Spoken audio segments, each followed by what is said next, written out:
चलते रहो भाई, ये ले कि मुझे बगल में भाई थोड़ा धीरे ले भाई।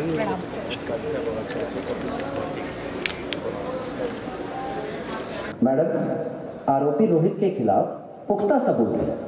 मौके पर सीसीटीवी फुटेज में इनके क्लाइंट की रिकॉर्डिंग मृतक के साथ बैठे हुए मिली है, जिसकी पुष्टि एफएसएल के द्वारा की गई है। यहाँ कुल 9 स्टेशनों पर नाट्य रूपांतरण और ऑडियो विजुअल द्वारा दर्शाया गया है। महोदय, मैं आपसे अनुरोध करूंगा कि आप आएं और अवलोकन करें। जय हिंद।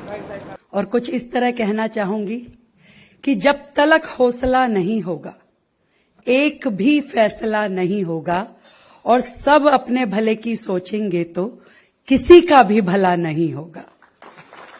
ऐसे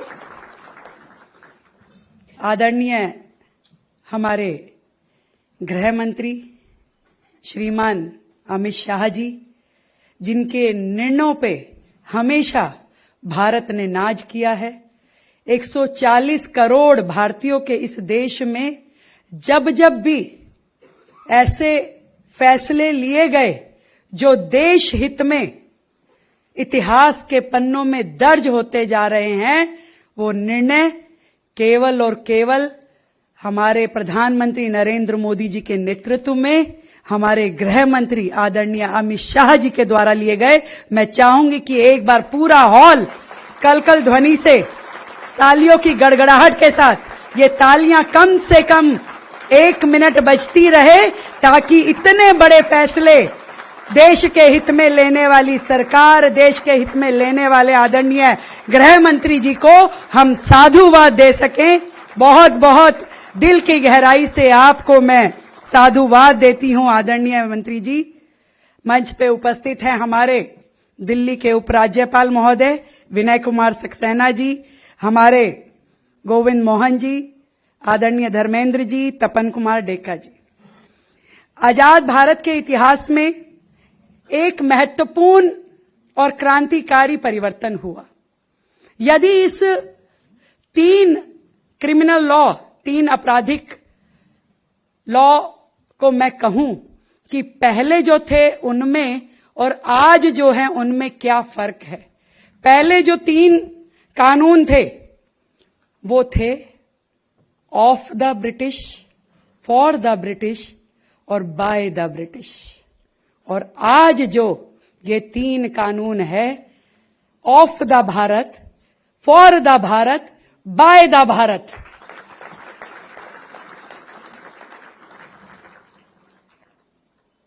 सदियों पुराने कानून लगातार भारत की जनता को झेलने पड़ रहे थे।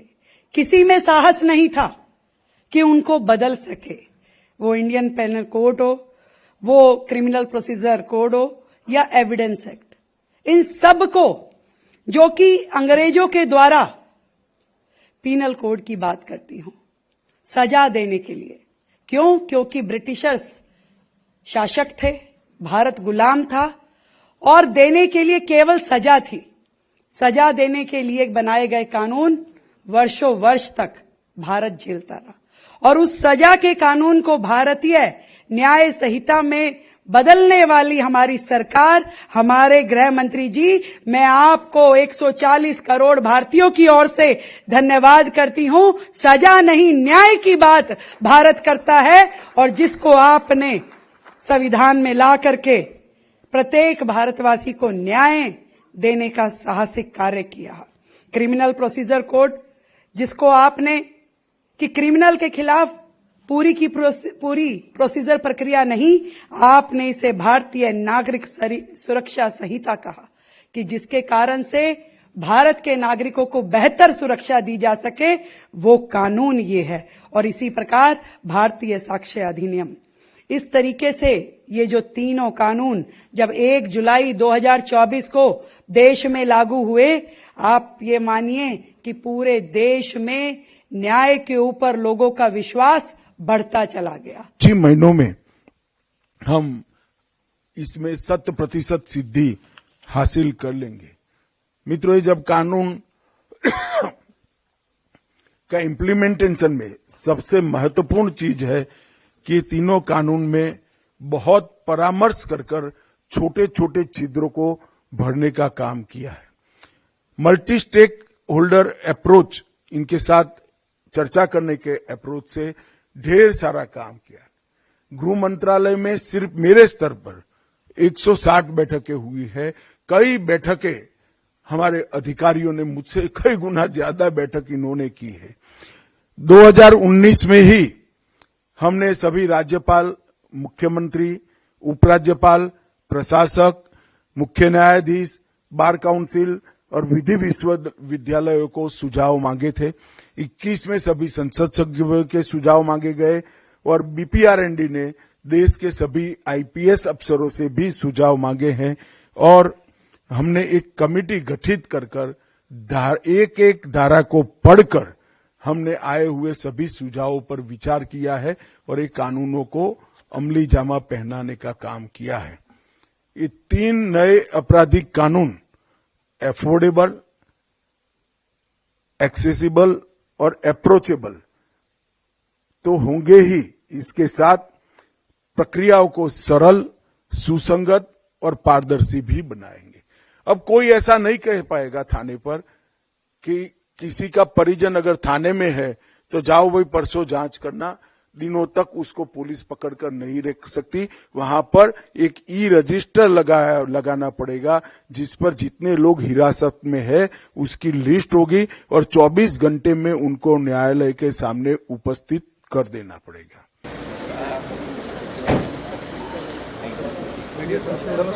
चलते रहो भाई, ये ले कि मुल्क बगल में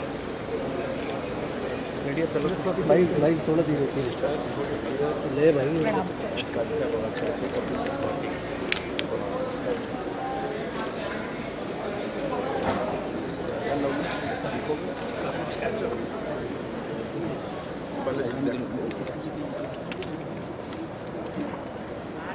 यहाँ पे ये करना।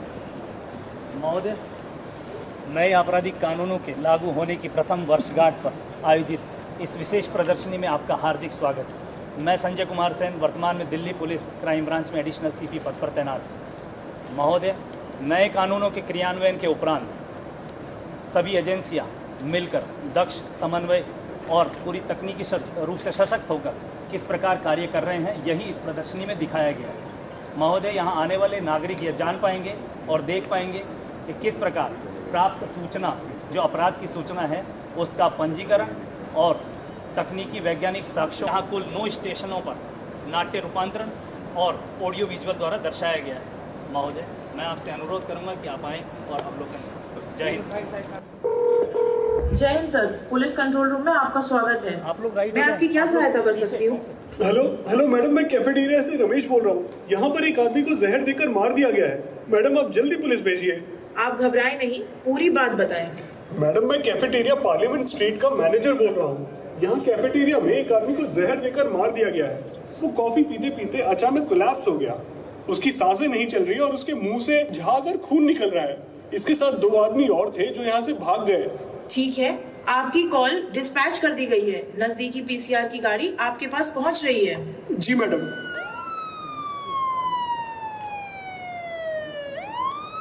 मोबाइल डेटा टर्मिनल पर एक मर्डर की कॉल रिफ्लेक्ट हो रही है। तुरंत पीसीआर को पार्लियामेंट स्ट्रीट कैफेटेरिया ले चलो।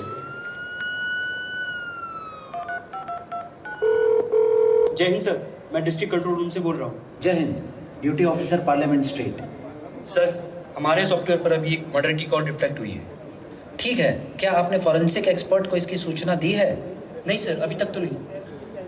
देखिए सर, अब नए आपराधिक कानूनों के अनुसार 7 साल या उससे अधिक सजा वाले अपराधों में फॉरेंसिक एक्सपर्ट से मौके की विजिट करवाना और सबूतों को इकट्ठा करना अनिवार्य हो गया है।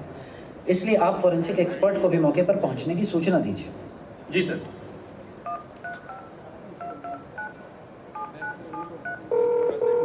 जय हिंद सर, मैं डिस्ट्रिक्ट कंट्रोल रूम से बोल रहा हूँ। क्या आप फॉरेंसिक साइंस लेबोरेटरी रोहिणी से बात कर रहे हैं? यस सर, मैं एफएसएल से बोल रहा हूँ। सर, कैफेटेरिया पार्लियामेंट स्ट्रीट में एक मर्डर की सूचना मिली। अपनी फॉरेंसिक टीम को लेकर मौके पर पहुंचे। जी सर।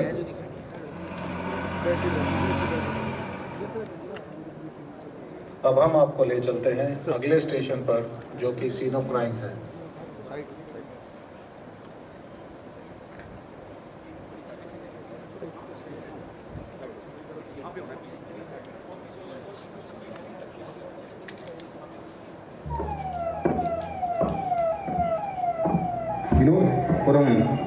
आप घटनास्थल को कोडन ऑफ करके सिक्योर करो। जी जनाब।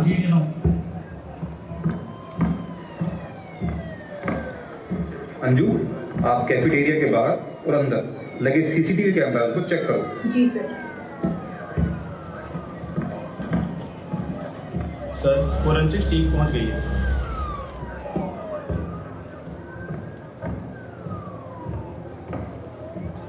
मौके का मुआयना करके एग्जिबिट्स की मार्किंग शुरू करो।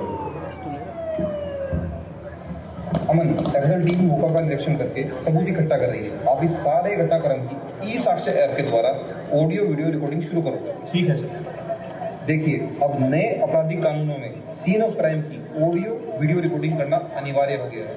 इस मोबाइल ऐप के जरिए सीन ऑफ क्राइम पर की गई ऑडियो वीडियो रिकॉर्डिंग सीधा सर्वर पर अपलोड हो जाएगी। सब फोटोज और वीडियो का टाइम स्टैम्प व जीपीएस भी कैप्चर होगा। इसके साथ ही हर फोटो और वीडियो की हैश वैल्यू भी अलग से जनरेट होगी। इसमें मौके पर मौजूद गवाहों की फोटो भी खींच सकते हैं। इन सब से ट्रायल में मदद मिलेगी।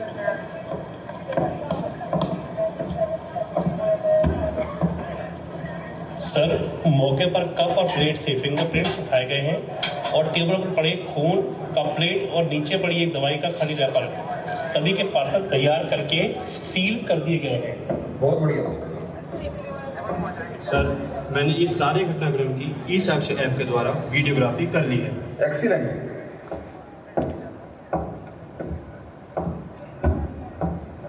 सर, ये देखिए, सीसीटीवी फुटेज में 3 लोग कैफेटेरिया में आते हुए और एक साथ एक टेबल पर बैठे दिखाई दे रहे हैं। Very good Anju. CCTV footage को प्रिजर्व कराओ और दोनों व्यक्तियों की क्लियर फोटोज को फुटेज से निकलवाओ। जी सर। अमन, बॉडी को लोकनायक हॉस्पिटल में शिफ्ट करवाओ और जल्दी थाने पहुंचो। ठीक है सर। अब हम आपको ले चलते हैं पुलिस स्टेशन की ओर। मैडम, आरोपी रोहित के खिलाफ पुख्ता सबूत है। मौके पर सीसीटीवी फुटेज में इनके क्लाइंट की रिकॉर्डिंग मृतक के साथ बैठे हुए मिली है, जिसकी पुष्टि एफएसएल के द्वारा की गई है। मौके से मिले दूसरे सबूत जैसे फिंगरप्रिंट, सलाइवा आदि भी इनके क्लाइंट से कनेक्ट हुए हैं। इस बात की भी एफएसएल ने पुष्टि की है और वहां से मिले सबूतों की ई साक्ष्य से पूरी रिकॉर्डिंग की गई है। और इसके अलावा आरोपी के खिलाफ पहले से भी मुकदमे हैं, जिसकी पुष्टि नाफिज और चित्रखोजी के रिकॉर्ड से हो चुकी है। ऐसे हालात में क्योंकि मौके से मिले सबूतों पर कोई शक नहीं किया जा सकता है, इसलिए आरोपी की अपील खारिज की जाती है और न्याय के हित में ट्रायल कोर्ट द्वारा सुनाई गई सजा को अपहोल्ड किया जाता है।